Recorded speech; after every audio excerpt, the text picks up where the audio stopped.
It means a ton to me.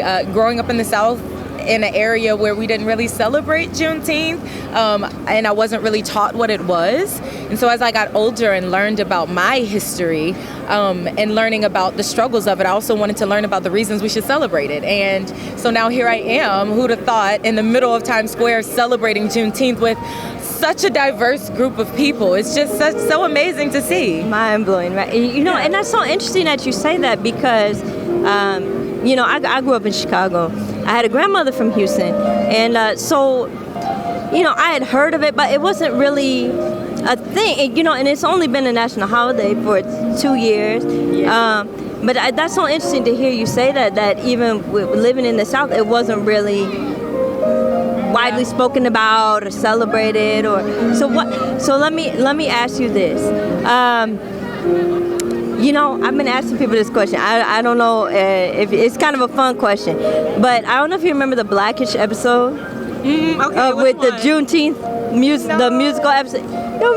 So they had a entire musical episode centered around Juneteenth. Oh, I love it. And teaching the celebrating Juneteenth, and the children didn't know about Juneteenth, so it's teaching them about Juneteenth, but it goes into this kind of musical fantasy sequence, And so, as it stands, there is no play, no musical that has ever been written thus far, besides the Blackish episode about Juneteenth. That deals do I need to write about it? Juneteenth. Do I need to Please, would you? Please, would you? I'm working on it.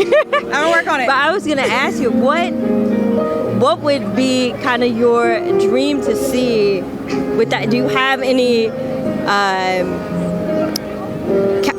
dream cast members or any dream ideas you would love to see in a Juneteenth cast members for a Juneteenth celebration? Well, I just heard Miss Natasha sing. Tony nominated Miss Natasha from Some Like It Hot. Absolutely. So she would definitely be in my dream cast, and I love her so much. We were in Tina together. You know what? Speaking of Tina, Adrienne Warren.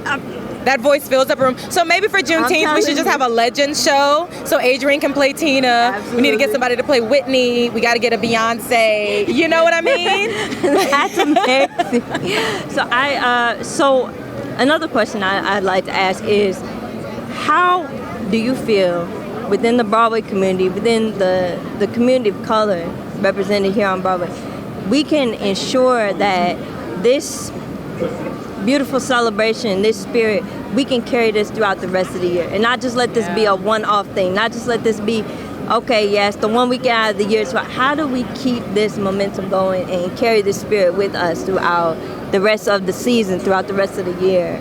I think communication and checking in with your community. Sometimes the Broadway community is seen as the people who are performing on the stage every night, and sometimes the Broadway community is seen as the people who are spending all the money to put up these shows. But honestly, as long as we keep the line of communication between stage, backstage, and above stage, we can find out what matters to people and how people want to be celebrated, and I think that's what's missing. So just talk to your coworkers, talk to the people that are working in the industry with you, and ask them, how do you want to be celebrated today, this month, this year? How do you want to celebrate everything that you are? Absolutely. Well, thank you so much for your time. I'm going to let you get ready, but you know what? I want to tell you, though. How you know? Oh my gosh, you know Alicia. no. I was about to tell you that she is No, where? in Chicago. No. Tell her to come to New York and take a trip. I told her to come with me. She should have came. No, but she